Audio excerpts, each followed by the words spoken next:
Hello, and welcome back to Coin Lady channel. What's gonna be the most important thing for XRP is value over the next 12 to 24 months. The responses were evenly split, which was both surprising and encouraging. Memes, I am. The market will be driven by those who are enthusiastic about the 30% discount on Saint AMMs. Short term, I'm not convinced. Long term, I believe this has the potential to be a monster. We'll return to this point shortly. The possibility of a Ripple IPO is currently unknown. In my opinion, that's enough to launch it. However, 21% predicted that a Ripple IPO would be the bull run moment.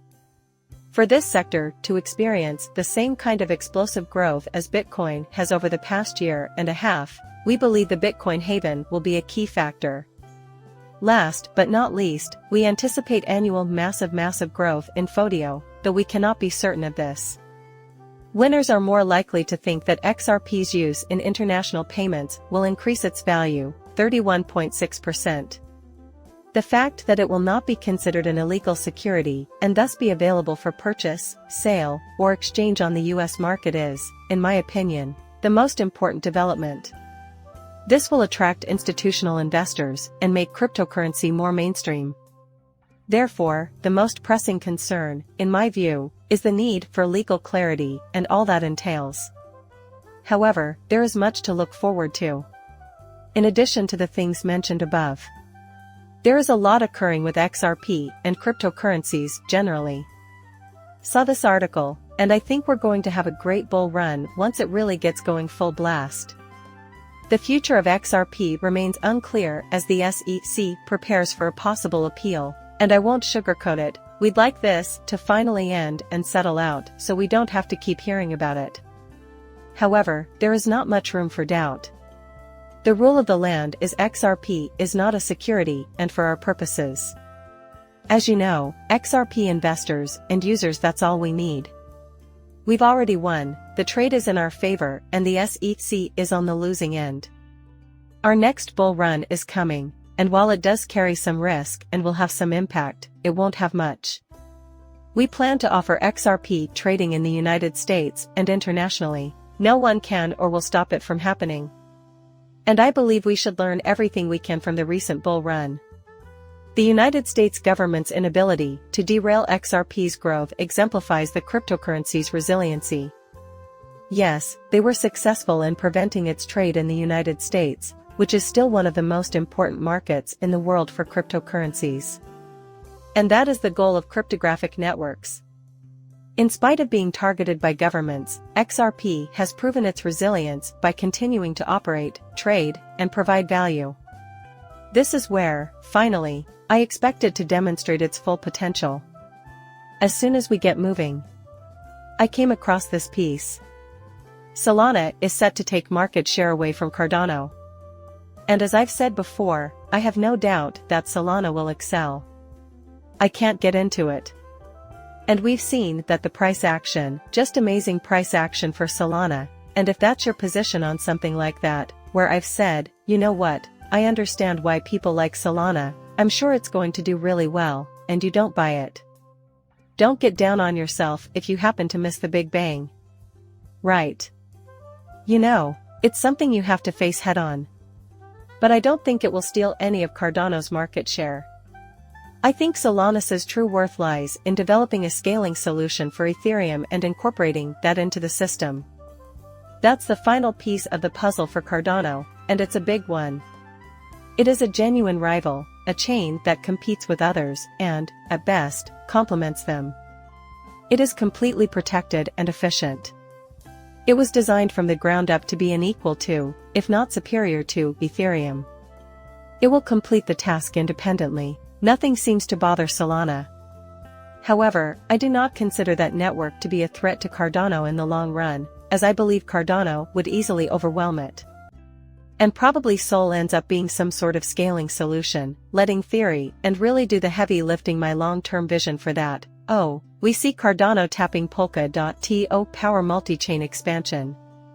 It's exciting to see two of my favorite alternative projects collaborating. Ethereum does layer 1 smart contract blockchains, and Polka dots are all about what interoperability, And if anything is going to pose a serious threat over the long run, it will be that. I believe they are two of the best candidates to succeed. What they can create here, as well as the interoperable solutions, will be fascinating. That's some serious rolling. I keep saying that BlackRock and the United States government are going to wipe out Bitcoin or something equally catastrophic. The goal of this operation is to eliminate cryptography, but they will fail. Cryptus Global is decentralized, so even if they could destroy it, it wouldn't be worth much. Governments can be a setback, they can reduce value somewhat.